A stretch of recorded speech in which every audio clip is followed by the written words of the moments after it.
اجر ہمیں اللہ پہلی امتوں سے دگنا عطا فرماتا ہے. یعنی اس امت کی یہ خصوصیات ہے، یہ کریکٹرسٹکس ہیں، یہ اس امت کی اسپیشل کوالٹیز ہیں کہ ہم صرف اگر کسی نیکی کا ارادہ کر لیں اللہ ہمارے نامہ اعمال میں اس نیکی کو لکھ دیتا ہے. صرف کیا کر لیں جی؟ ارادہ. اور اگر ہم وہ نیکی سر انجام دے دیں تو اللہ ہمیں اس کو 10 گنا زیادہ اجر عطا فرما دیتا. اللہ کا کرم اس امت کے لیے رکھا. پہلی امتوں میں تو ایسا نہیں تھا، لیکن گناہ اگر ارادہ کریں گے تو نہیں لکھا جائے گا، اور اگر گناہ کر لیا جائے گا تو پھر گناہ ایک ہی لکھا جائے گا. اس امت کو اللہ تعالیٰ نے اتنا شرف عطا کیا، اتنی عظمت عطا کی.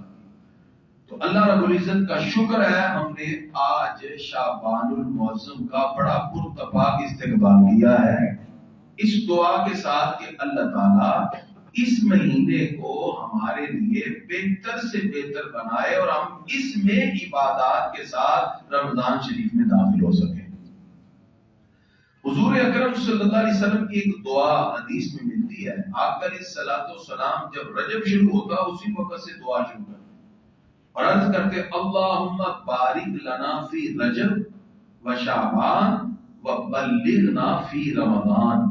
یا اللہ ہمارے رجب میں بھی برکت ڈال دے، ہمارے شعبان کے مہینے میں بھی برکت ڈال دے، وہ بلغنا رمضان، اور ہمیں اس کے ذریعے رمضان تک پہنچا دے. اس پر حضرت غوث اعظم رضی اللہ تعالیٰ عنہ کیا فرماتے ہیں؟ آپ فرماتے ہیں کہ رجب اصل میں عبادات کے بیج بونے کا مہینہ ہے، شعبان ان بیج جو بو دیے گئے ان کو پانی لگانے کا مہینہ ہے، اور رمضان عبادت کی پکی ہوئی ان فصلوں کو کاٹنے کا مہینہ ہے.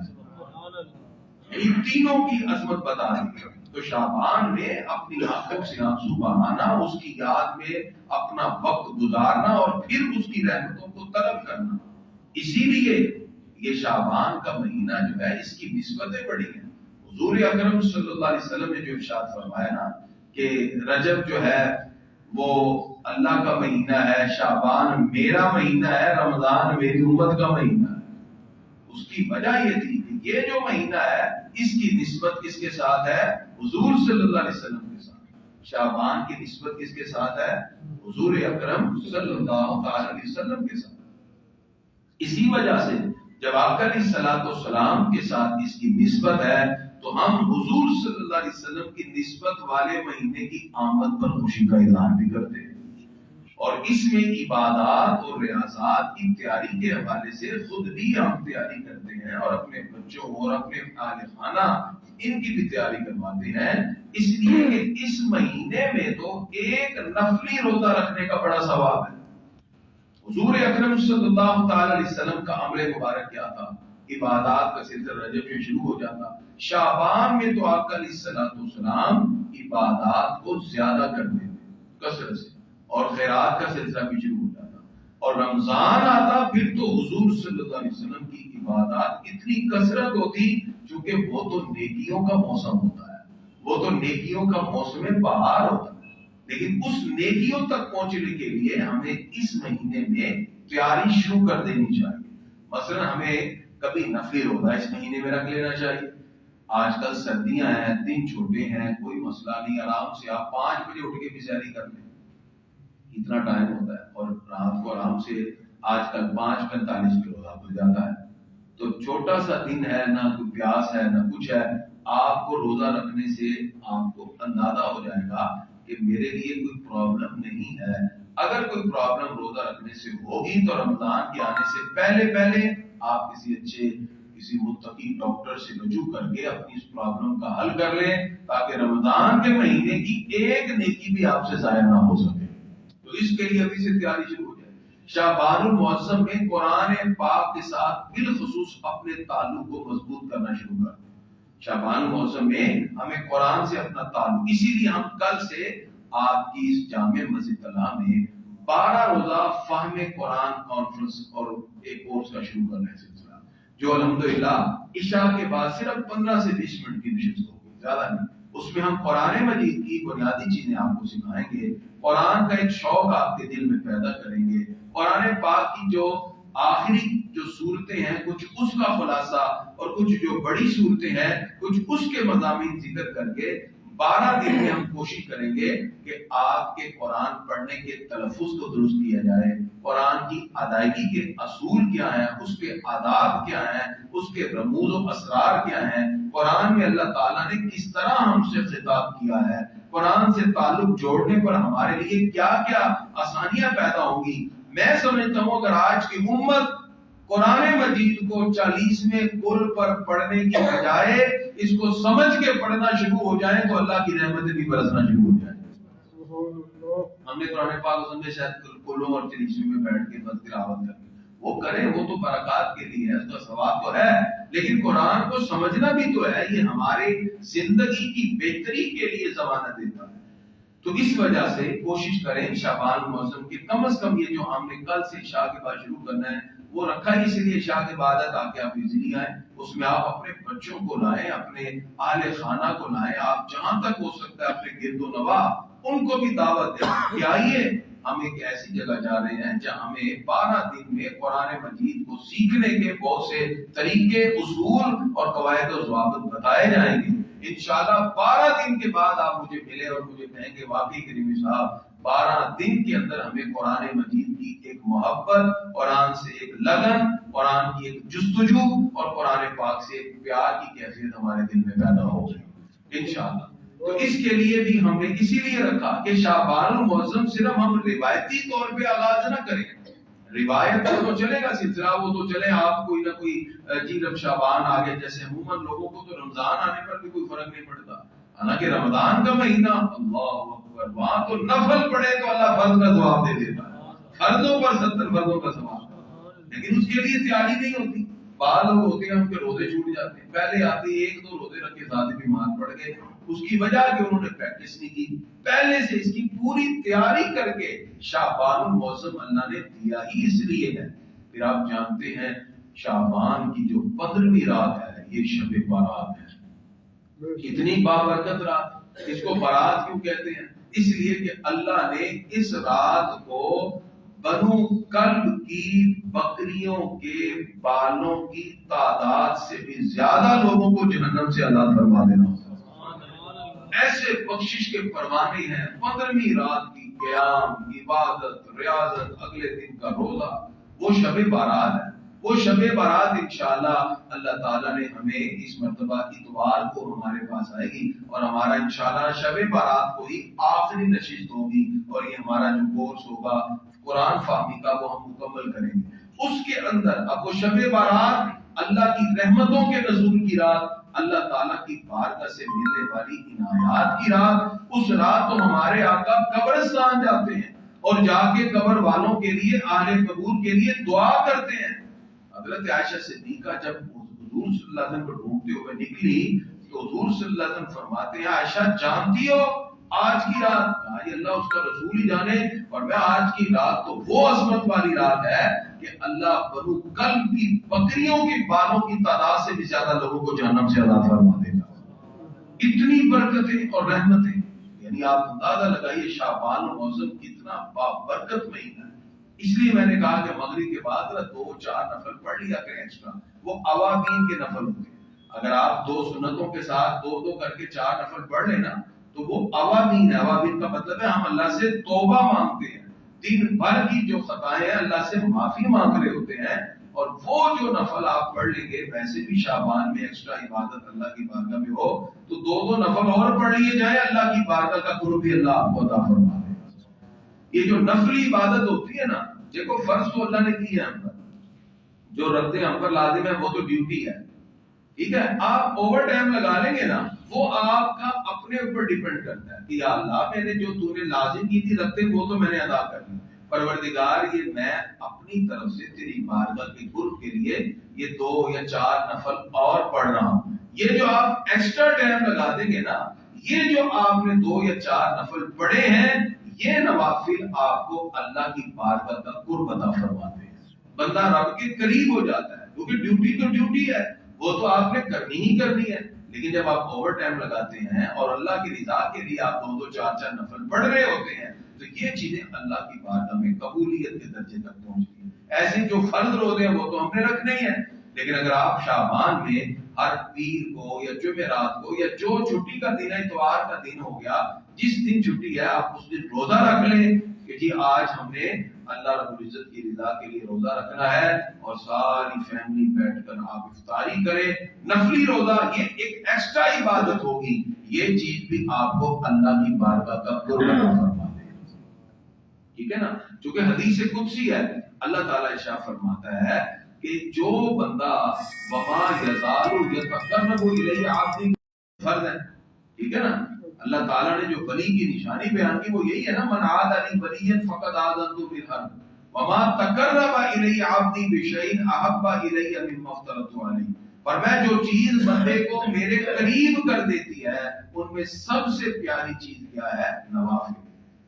اب جو چیز ہم نے اللہ کے فرض جو ہم پہ کی ہے، وما تقرب الی عبدی بشیء احب الی مما افترضت علیہ، اور میں جو فرائض ہے وہ پورا کرے گا وہ بندہ میرے قریب ہونا شروع ہو جائے گا۔ وما یزال یتقرب الی عبدی بالنوافل، اور جب وہ فرضی عبادت کے بعد نفلی عبادت کرتا ہے، اللہ فرماتا ہے آہستہ آہستہ جب وہ مسلسل نفلی عبادت کر رہا ہے تو وہ میرے قریب ہونا شروع ہو جاتا ہے، حتی احببتہ، یہاں تک کہ پھر میں اس بندے سے پیار کرنے لگ جاتا ہوں۔ اب جو چاہتا ہے کہ اللہ اس سے محبت کرے تو وہ کیا کرے؟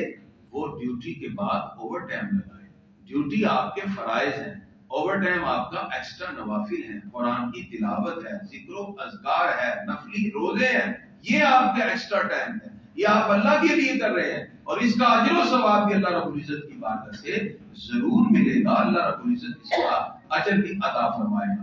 تو دنیا کا جو کچھ ہم نے دنیا میں کر لیا وہ تو سب کچھ نہیں ہے، ہمیں آخرت کے لیے کوشش کرنی چاہیے، اور انسان غور کرے، فکر کرے اس نے اپنی آخرت کے لیے کیا بھیجا، ٹھیک ہے جی؟ تو اس کے اندر شعبان الموسم کی چند میں عبادات آپ کو بتا دوں۔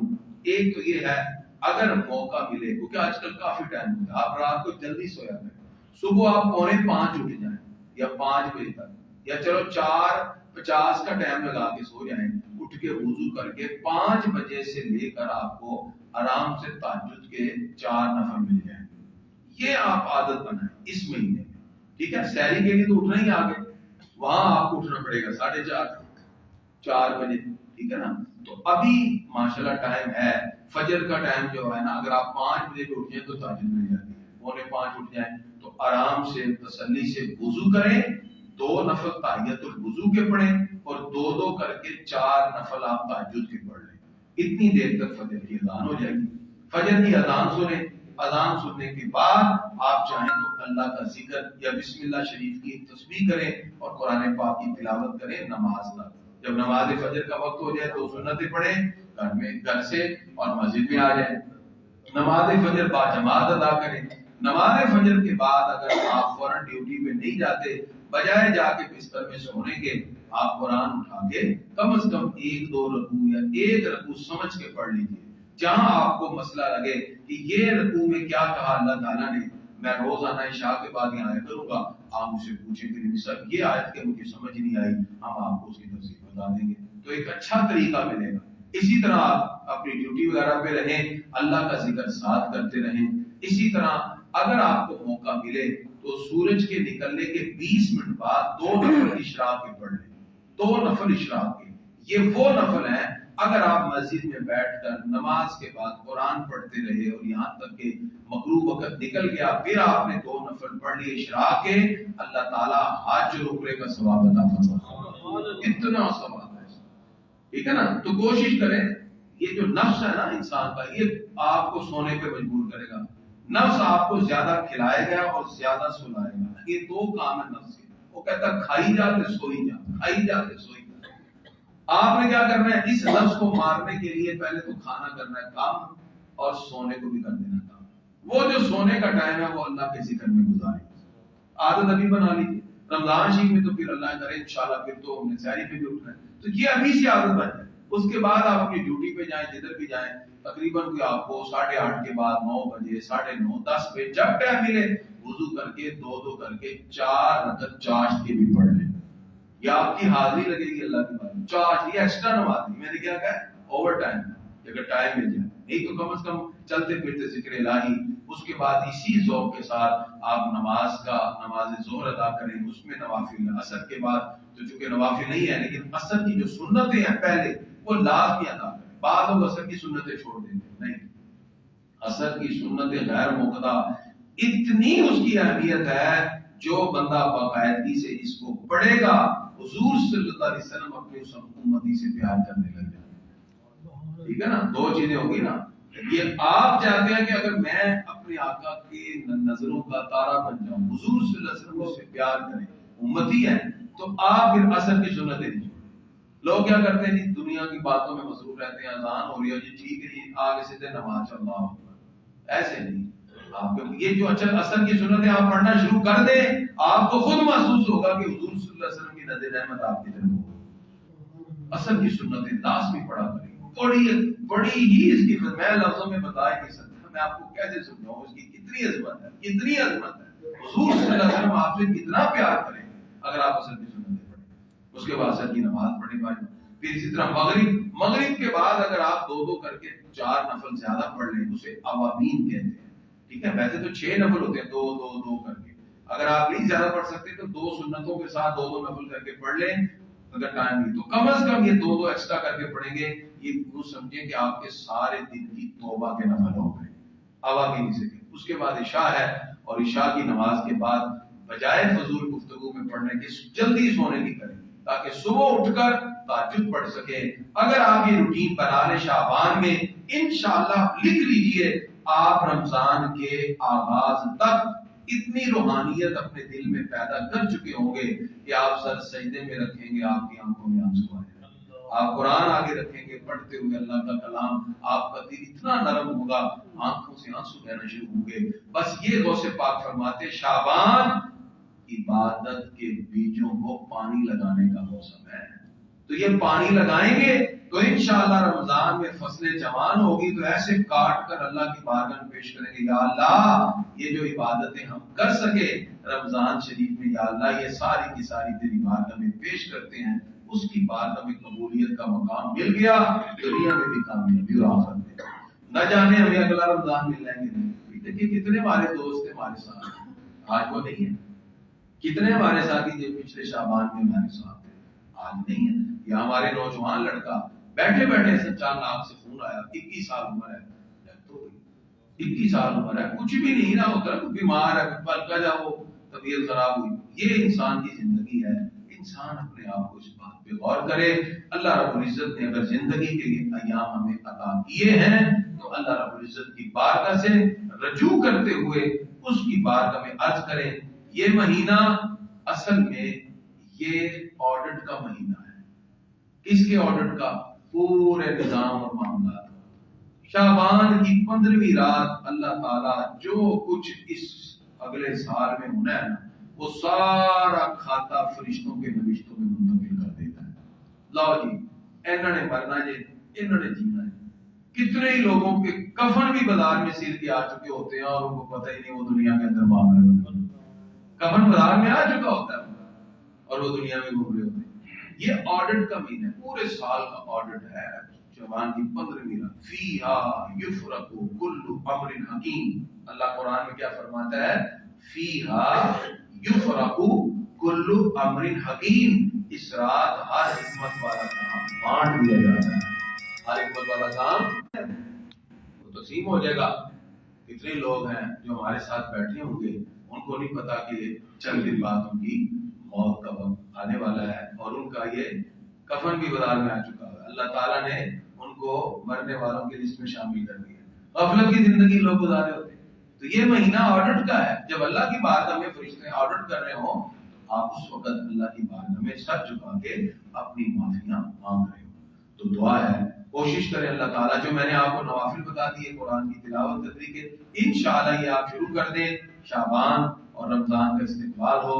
کل انشاءاللہ آپ کی مسجد میں عظیم الشان ہم نے 12 روزہ قرآن فہمی کو شروع کرنا ہے. آپ سب اس میں آئیں گے کہ نہیں؟ انشاءاللہ سب نے آنا ہے. اور اس کے ساتھ ساتھ آپ کوشش کریں آج سے دعوت دینا شروع کریں. ٹھیک ہے، خاص طور پہ بچوں کو بلائیں. ہمارا جو نیا آنے والا مستقبل ہے وہ تو بچوں کے ہاتھ میں. ان کو پتا چلے کہ قرآن کیا ہے، قرآن کے اصول کیا ہیں. رموز و اوقاف کے ہیں، ہمارے قرآن مجید کو سمجھنے سے ہمارے اندر روحانیت کے کون سے جذبات پیدا ہوں گے. جتنا آپ قرآن سے جڑتے جائیں گے کامیابیاں انشاءاللہ آپ کے قدموں کو چومیں گی. دعا ہے اللہ رب العزت ہماری آج کی یہ حاضری اپنی بارگاہ میں قبول فرمائے. اگر کسی کے